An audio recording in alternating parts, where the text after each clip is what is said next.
Everybody like and subscribe, praise the bell icon. Story number 1. It was supposed to be an easy gig.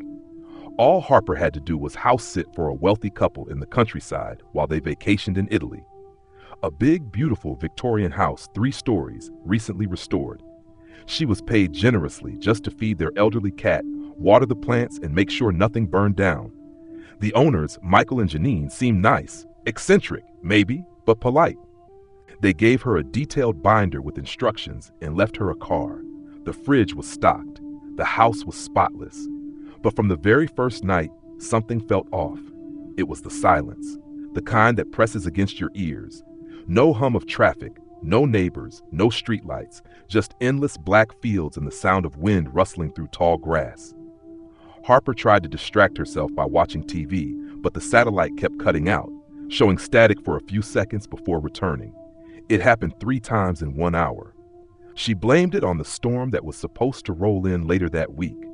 The first real incident came on the second night. She woke up to the cat, Mr. Whiskers, hissing loudly at the door to the basement. Harper figured there was a draft, or maybe a mouse.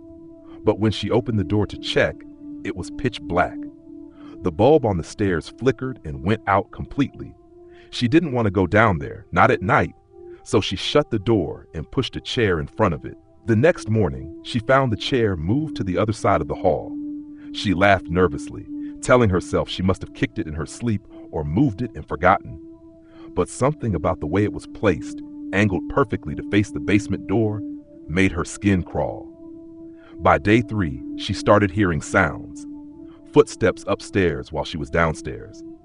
Faint creaking, like someone pacing slowly, deliberately.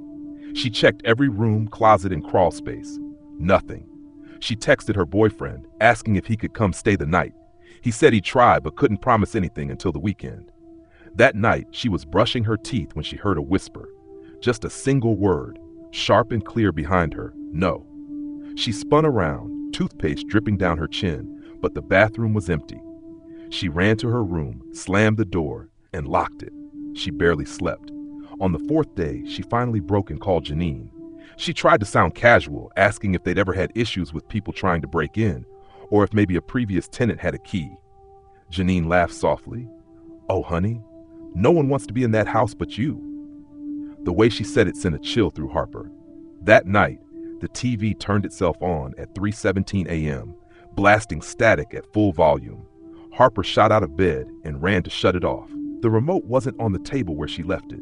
It was across the room, on the floor next to the basement door, which was now wide open. The bulb was working again. The light illuminated the stairs, but only the top few steps. Everything below that was shrouded in darkness. Something moved down there, not a mouse, not a raccoon, something bigger. It shifted its weight, and she heard it exhale, like it had been holding its breath the whole time. She slammed the door and ran back to her room. She planned to leave in the morning, even if it meant not getting paid. But in the morning, her car keys were gone. Her phone was dead, though she swore it had been charging all night. She tried the landline, but the line was dead. Every window was locked from the inside, every door too, except one. The basement door was open again. The cat was nowhere to be found. She packed her bag and decided she'd walk to town. It wasn't far, just a few miles. But when she stepped outside, the landscape had changed. The driveway ended in a wall of thick trees. The fields were gone. The air smelled wrong, like metal and rot. She stepped back inside, and suddenly it was night again. Pitch black outside, though her phone said it was only 11:42 a.m. That's when she heard it. The voice again, from the basement. "Thank you for staying."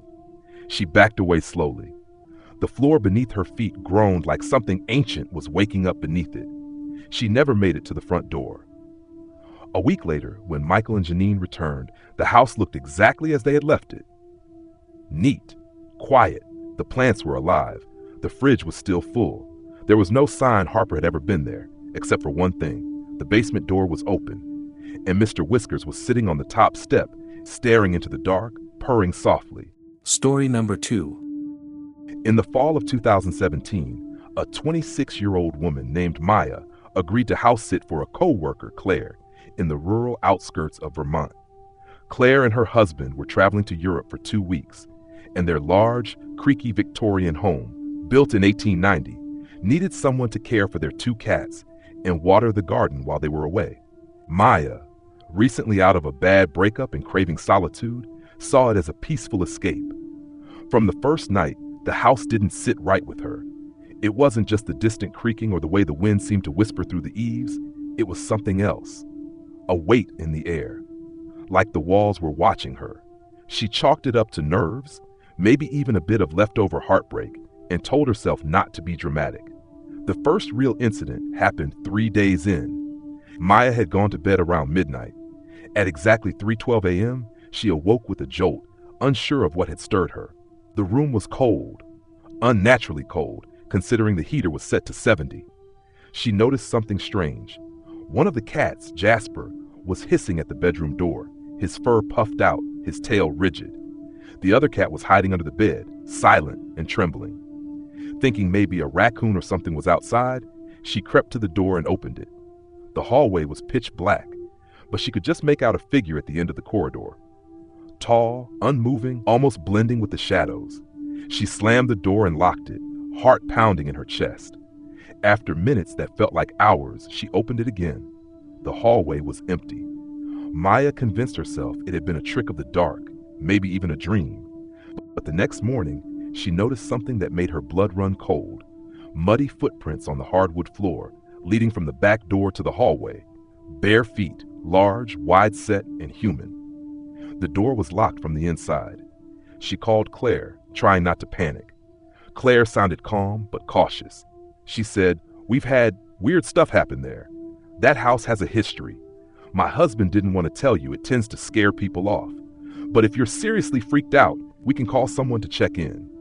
Maya, ever stubborn, decided to stick it out. But from that moment, things escalated. Every night around 3 a.m., the same pattern repeated. The air would go ice cold.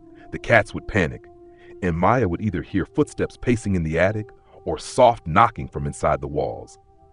Once she woke up to find every cupboard in the kitchen standing open. Another time, all the lights flickered violently for almost 30 seconds before dying completely, only to surge back on, revealing someone had scrawled the word "stay" in the condensation on the bathroom mirror. By the 10th night, Maya had stopped sleeping. Her eyes were sunken, her hands shook constantly, and she'd started hearing things during the day too. Voices whispering her name, hushed, urgent conversations in the guest room when no one else was there. The worst and last incident happened 2 nights before Claire was set to return. Maya was watching TV, trying to drown out the oppressive silence when the power cut out again. She groaned and grabbed her flashlight, but as she swung it toward the hallway, she froze. There was someone standing just beyond the beam, motionless, featureless, but unmistakably present. A tall figure, limbs too long, head tilted slightly, as if curious. She screamed and bolted for the front door, only to find it dead-bolted from the inside. She swore she hadn't touched it.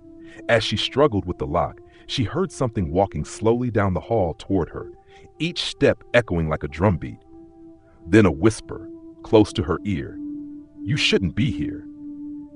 When the door finally gave way, she ran outside barefoot into the freezing dark and didn't stop until she reached a neighbor's house half a mile down.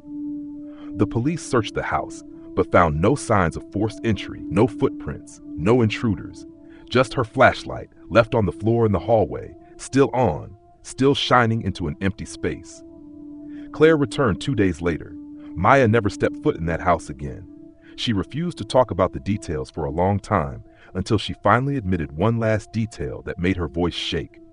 She said the figure in the hallway didn't just stand there, it waved, and it had Claire's face. Story number 3. It was supposed to be an easy favor, 2 weeks of house sitting for a friend's aunt while she vacationed in Europe. The house was large, old, and nestled on the edge of a forest about 30 minutes outside of town. A perfect mix of cozy and creepy, especially with no close neighbors and a thick canopy of trees that swallowed any streetlight. But Sarah liked the quiet. She was a grad student with research to do and appreciated the solitude. The first 3 days passed uneventfully. She fed the cat, checked the mail, and kept the house tidy. But on the 4th night, things started to feel off. It began with the cat. Jasper, a fat orange tabby, was always lounging around lazily during the day. But that night, he wouldn't stop staring at the hallway leading to the basement door. He sat there rigid, his tail flicking aggressively, eyes wide and unblinking. When Sarah picked him up, he hissed, a sound she hadn't heard from him once in 4 days. He darted under the couch and didn't come out the rest of the night. That basement door had started bothering her too. There was no reason to go down there. Her friend's aunt hadn't mentioned it at all. Still, when she walked past it, she'd get this pressure in her chest, a sudden tightness that made her breath catch. She found herself locking it, even though she hadn't opened it once. 2 nights later, Sarah was reading in the living room around 2 a.m. when she heard the distinct sound of footsteps, heavy, deliberate, coming from the basement. They started slowly, like someone testing each step, and then grew quicker, like someone running up. She froze. The door was still locked. She had double-checked it earlier. Grabbing her phone, she dialed 911 with trembling hands, whispering to the dispatcher what she was hearing. The operator stayed on the line with her as a deputy was dispatched. The footsteps stopped. Silence fell like a curtain. The cop arrived 15 minutes later, searched the house and then the basement. No one was there. He told her it was probably her imagination or an old house settling. But Sarah didn't imagine the scratches, thin, parallel scratches on the inside of the basement door. They hadn't been there before. The next morning, she packed a bag and was ready to leave, but the guilt of abandoning the house and the cat kept her there. She decided to finish out the last few days, but she avoided the basement at all costs. That night, she was awoken by the unmistakable sound of the cat screeching. Not just hissing, screeching like it was being attacked. She ran to the living room and found Jasper in a frenzy, clawing at the floor in front of the basement door.